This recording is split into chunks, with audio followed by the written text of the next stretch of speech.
twice in a row. But you've got to see this. You've got to see this. Now this, ladies and gentlemen, is Nunes Foreign Intelligence Committee, the House Committee.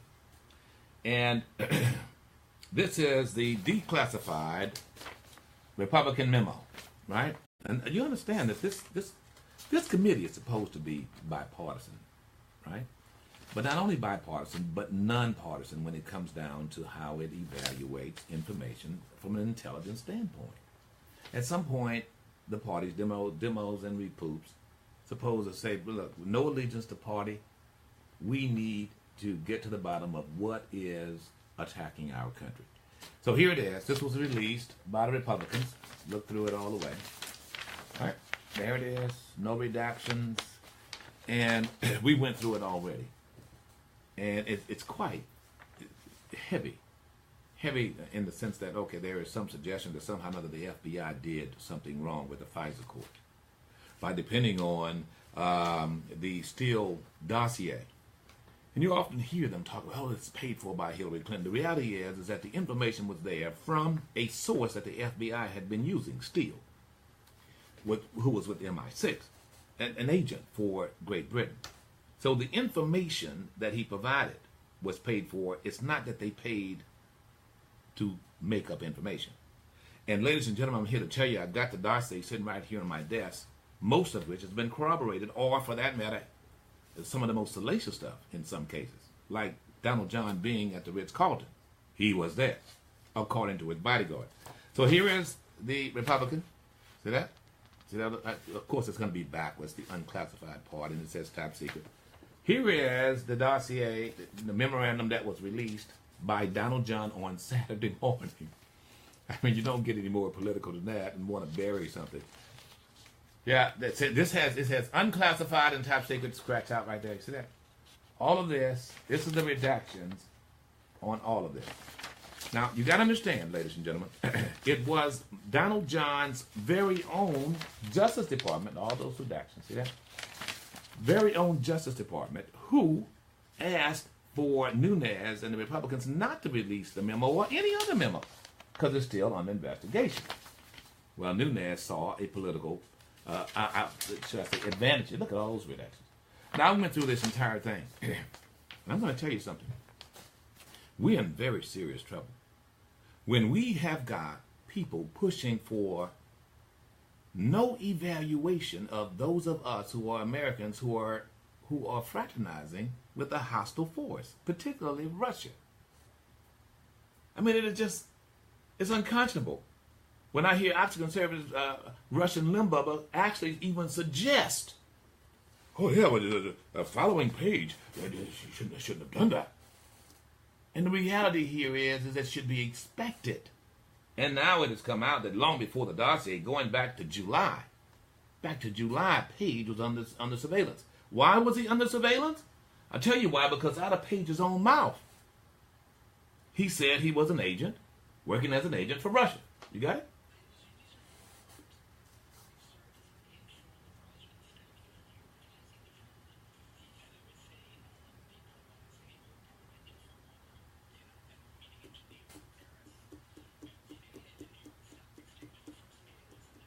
All right, so he admits that he advised the Kremlin. Now, who would not surveil this guy or any guy? It's just dumb. It's just dumb. And so as I go through this, you see it. I mean, it becomes very obvious what is happening here. What is happening here is political manipulation, without regard for the fact that we, to this date, still have our Secret Service and our NSA saying that we are under attack. Folks, let me just tell you, the more and more some of you come out for Donald John, the more I think that you are not coming out for this country. This is about this country for me. And to this date, the guy has not instructed the FBI or instituted the sanctions that were voted for overwhelmingly by our Congress. Go. Look at this. It's amazing. Those are redactions. Now, you got to understand, ladies and gentlemen, this memo would not have come out had not the Republicans' memo. Now, they had asked, meaning the Justice Department had asked that the Republican memo not come out. Now who do you think is in charge of redacting? Who do you think? Go ahead. Redacting information. In other words, this is top secret, this is not top secret. Who do you think is in charge of that? Yes. Absolutely. He can declassify or classify whatever he wants. Here's the Nunes memo. No redactions, no nothing. Calling names, the whole works. I mean, it's just so conniving and so Donald John like. All right, let's go to 2 cents with that said. Good morning, 2 cents. How are you? 2 cents, you there? Yes, no, maybe so. Going once, going twice, so. All right. Oh, I'm sorry. Where are you? On 3, I'm sorry. Sorry about that, 2 cents. That was my fault. Yes, sir. Yes, good morning. Might need you to pick up. Okay, I'm going to have to put you on hold unless you pick up here. I mean, you know the drill. So once I come to you, what the drill is that you're not on a speakerphone. Are you on a speakerphone or Bluetooth? Yes, a lot better. Thank you. No problem. All right. Okay. I got you, man. So what were you saying? No, Donald Trump instructed his DOJ to redact. He could excuse me, hang on. He can declassify whatever he wants. Okay, so now what's your point?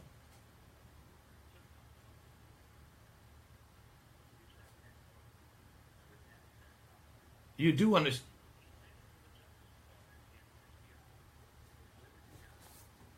Well, let me just share this with you. He also sent the Nunes.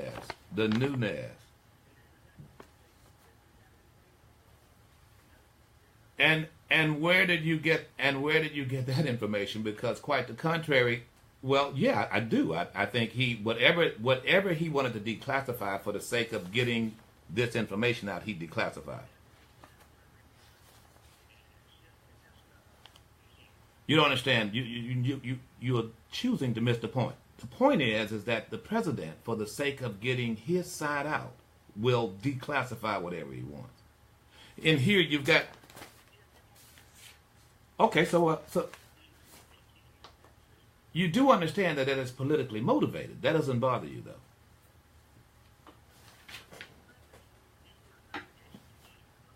All right. So in other words, look. Look. You don't have to say any more. I got your point. Well, because you've got the Russians. We're under attack by the Russians, and the only thing you want to tell me. Well, you do understand it was a director of the NSA that said that. It was the guy appointed by Donald John who said that. The director of the CIA. What is it? I don't know. I don't know what it. Look. I'm gonna have to move on, brother, because look, there's no saving you. You don't even want.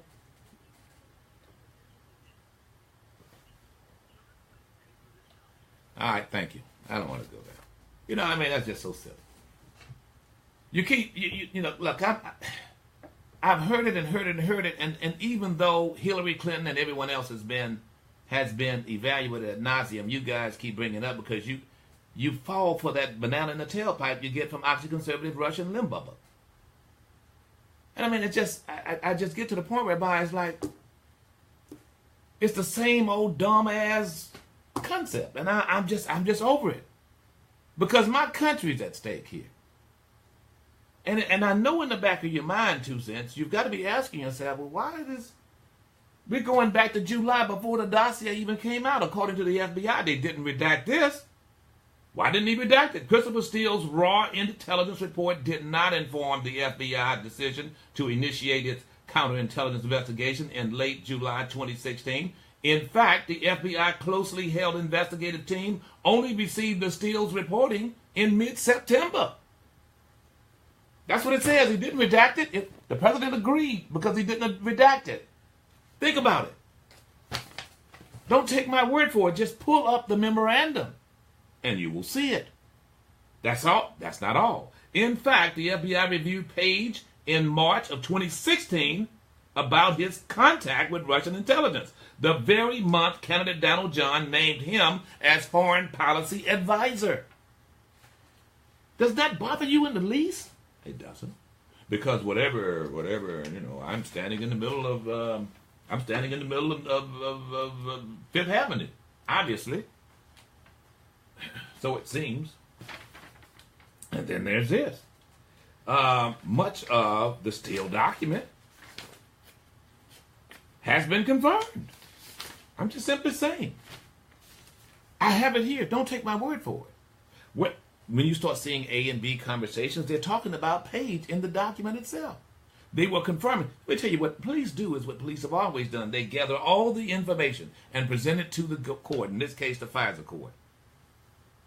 They say, well, look, we've confirmed this information, and it might be just a Facebook post. Doesn't make a difference. But if they confirm that there is a potential for a threat to my country, don't you think they need to act upon it? All right, I'm going back to the phone. I just wanted to show you that. Simple question on our Facebook page. What do you think we could do to curtail the paranoia that's taking place right now, and in some cases it's going to get worse between now and the end of school? I don't know what it is about high school and junior high school. And you always want to do something the last day of school. I don't know. They get a little feisty around that time, and I don't doubt that there's some great potential, and police and administrators are loading up for bear, as they should. But there's something that causes this. Something that we have now that we didn't have then, besides AR-15s, semi-automatic weapons. Because you had open door policy at schools, folks. You had bomb threats. There were definitely bomb threats. Trust me on this, especially around exam time. And there were laws against it. But you didn't have what you have now, this sense of paranoia that is instantaneous. And there's a reason for it. And my question for you is, how do you control it? Can I go to Miss Lee? Good morning, Miss Lee. How are you?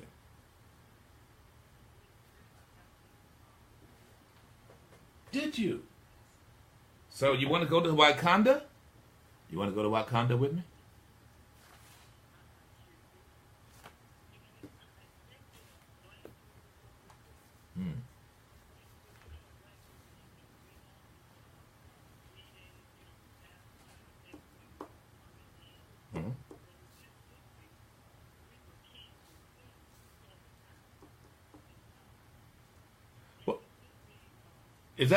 Was that a surprise to you?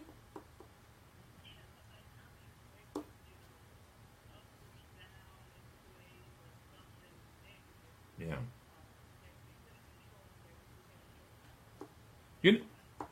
You know what's interesting, and I can't wait to go back to Africa. Upon my going there from Dakar all the way to South Africa and Zambia, I'm going to tell you, people there still it's been passed on to them that they were queens and kings and the like. And it's amazing how empowering that is. And so for me, hearing you say that, it's quite telling, because that information of, and I agree with you, this is the first time you've seen Africa and you've seen the kings and queens. And it was a good way to start it. It offers a whole lot of dignity and pride. But just imagine if you lived in Zimbabwe, and before it became Rhodesia, and your ancestors went back 500-600 years when they had kings and queens and what they were building there. You got what I'm saying to you? So, it's been passed down to them. There are significant kingdoms that are still to this day reflected upon. So it's interesting for me to hear you say that, because I agree with you. That was a good way to start this at Wakanda.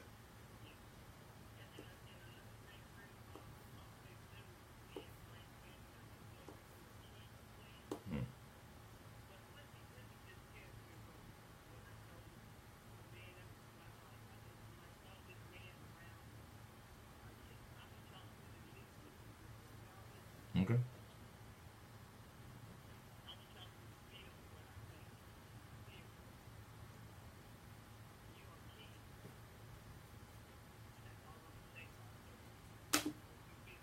Well, thank you. Thank you. And thank you for expecting us to be. That's a mouthful. there has to be some expectation that he acts like a king. You can't cover it. You can't make excuses for it. You can't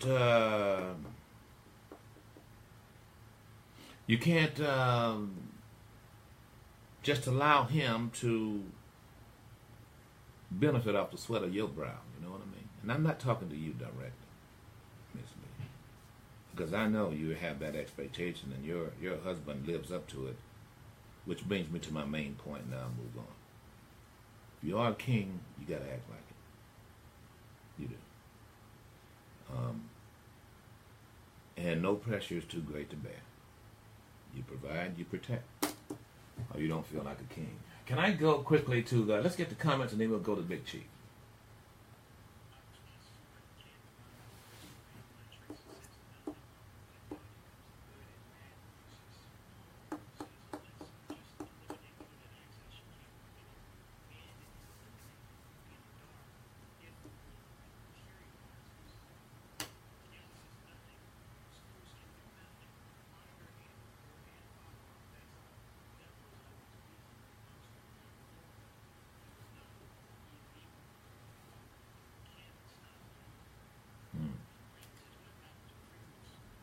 Yeah. We just gave it to you. You had the freedom of speech. Can I go to Big Chief? Big Chief, good morning. Mm-hmm.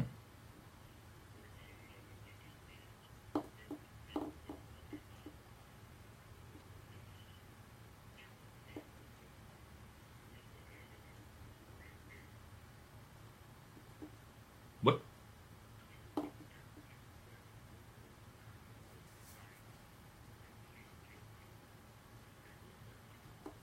Yeah.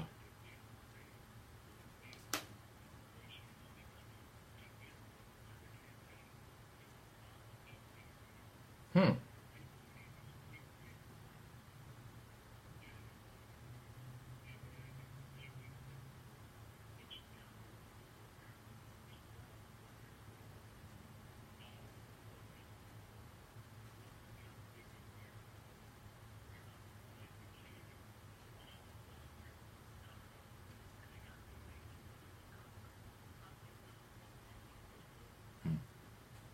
You got teenagers running for governor. Hmm. Huh. All right, Big Chief. Appreciate it. There's an age requirement, if I'm not mistaken, for governor. I'm going to make sure of that. I don't know if a teenager can do that. 228-896-9455, Biloxi and Mr. Kemp. Good morning. How are you?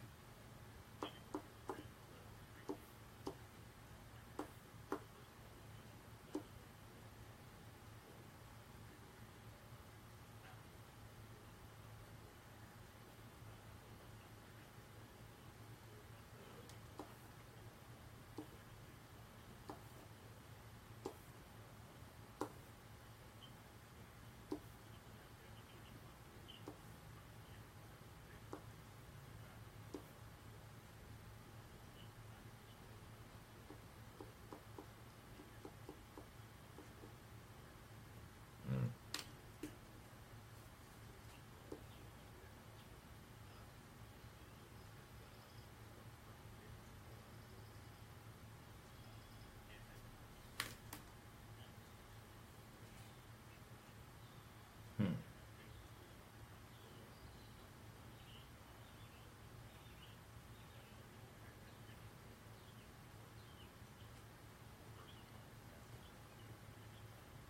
All right. Appreciate it, Kemp. Hang on. I want to get your number here, too. Something I'll chat with you about later on. I see it differently. I do, folks. I think that there is some significant things that can happen with the whisk of a pen. Like I said before, because you can't do everything doesn't mean you do nothing. Doesn't mean you're not supposed to do something. You want to get that phone? That's important to me. So let me tell you what I see the problem is now, both in as it applies to what happened in Parkland and what's happening now with the dozens of threats. It's controlling the information first. This is regarding the threats. If you eliminate the access to the information, then you control the speed in which the information gets out. And I know that chiefs of police need to hear this. Schools are going to have to own up to the fact that having children with these access to these inside of the classroom or inside the schools in total is not a good idea. I'm just going to tell you that I don't think it was a good idea in the very beginning, folks. It is distracting first and foremost, but more importantly, it gives these young people have access to communicate with each other at light speed. You cannot get in front of that. Chiefs of police are burdened with Facebook and Snapchat and the like. And I'm going to tell you, no matter how much you sit there and you try to say that your child is responsible, your child is going to act like a child. A dumb one, periodically, usually. And what we are having here now is the children whipping themselves up. They are controlling the information, Chief. Mr. Principal Superintendent, they are controlling the information. It is not within your purview. Before, when you didn't have these, when there were no phones in schools, then theoretically all you had was the intercom coming from the principal. If someone wanted to make a bomb threat, they'd make a bomb threat to the school. If you couldn't reach a student, it's the only way you're going to do it. You might can call a student on a payphone there and say, hey, look, I planted a bomb, and then that student can then go back and tell, the principal, but then it's just one-on-one. You must control this. The school has within its ability to stop cell phones, period. Period. While they're in school, there is no reason to have them in the first place, Ro. I'm open for this argument. They can't get ahead of this. And unless law enforcement gets ahead of the perpetrator, trust me, they'll never catch them. It would work significantly, because what is happening now is that this has become the attention grabber. Whether or not they're communicating back and forth. And then, far as I'm concerned, it's a distraction in the first place.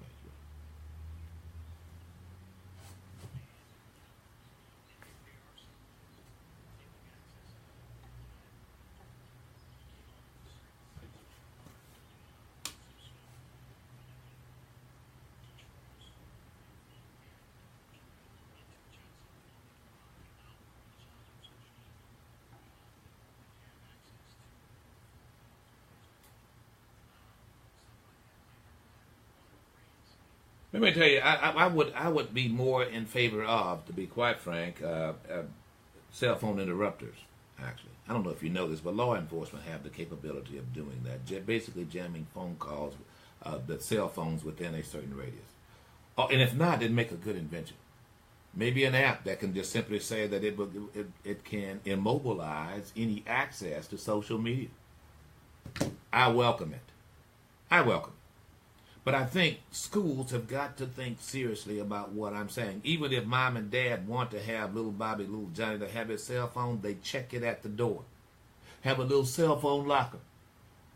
On your way out, you can call your mama and your daddy. Until then, you can use a payphone. But all of this Facebooking back and forth and Snapchatting, sexting and texting, you can't get ahead of this. You can't, unless you get rid of these. It's a simple thing for me, which brings me to the other thing. There's no reason in my mind, ladies and gentlemen. Nothing's going to tell me that if by chance you didn't, if you took, at this point, if we just simply came up with, people talk about Switzerland all the time and having the most guns per capita and the lowest murder rates or death by shooting. It may not be murder, But what they don't tell you is that everybody there has got to be licensed. You got to be licensed to carry. And that's what the NRA doesn't want here, licensed carry. Oh, you got to be licensed. If you're going to own a fire gun, they know where every firearm is. Unless you have an unlicensed gun. And it was at one time you had the same thing here in this great country.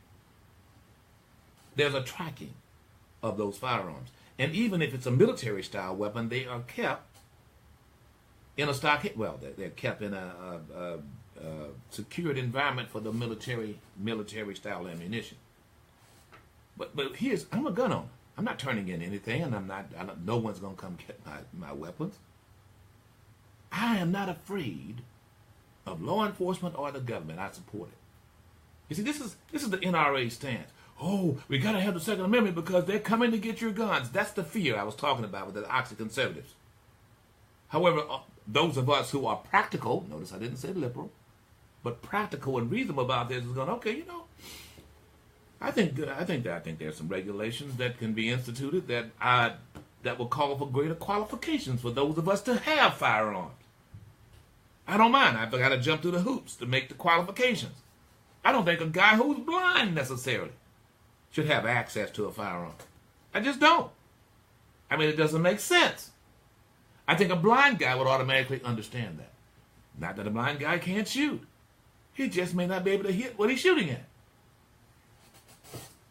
I mean, there are people who are deaf, they can't be operators. They can't answer the phone.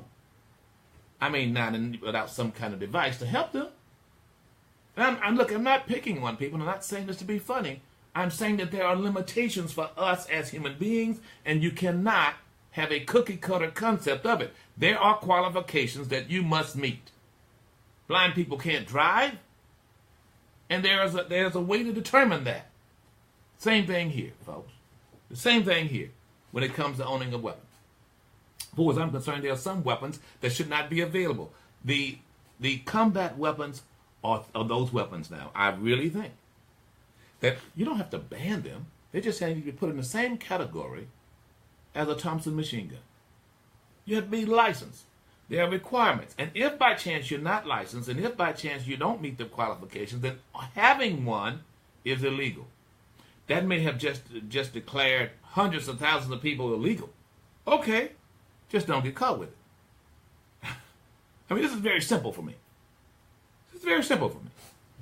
It's just those who are, it's those individuals who don't mind being courageous. There are simple answers to complex questions, but you've got to be brave enough to face them. It's not an unusual expectation. This idea that somehow or another, I either have to reach my kid in school with a cell phone or, thank God he's got his phone. As if somehow or another when they didn't have them, how did we exist? And the same thing is true of assault rifles. When they were banned, how did we exist? Now, can you put that genie back in the bottle? No. What you can do is limit its usage, is the point. You can cut down the probability or possibility of more carnage. And for that matter, cut down the possibility or probability that you're going to get our kids going into a school that was like a prison and being paranoid. Or for that matter, getting becoming popular by doing something stupid. That's my speech on it. I don't know how else to put this. This is not that difficult. You don't have these, you're not going to get what you have now, and that is look, I think it can get worse. I do. Can I go to? I want to go to Sapphire here quickly. Sapphire, good morning. You wanted to respond to 2 cents.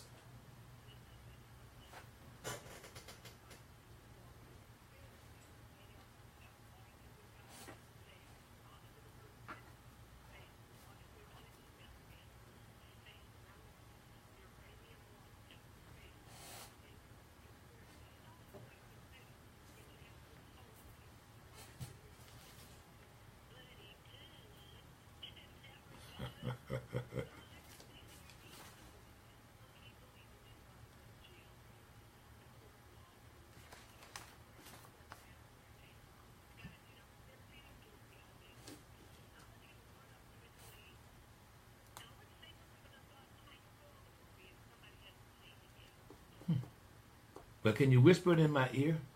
I won't tell anybody. Oh, okay, you can't do that either, I guess. All right, thank you. Thank you very much. I really would like to hear that. Sapphire.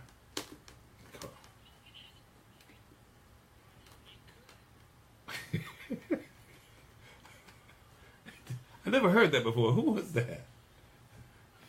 It could, but it could. Cam, man, I promise you, you're next. We'll be back.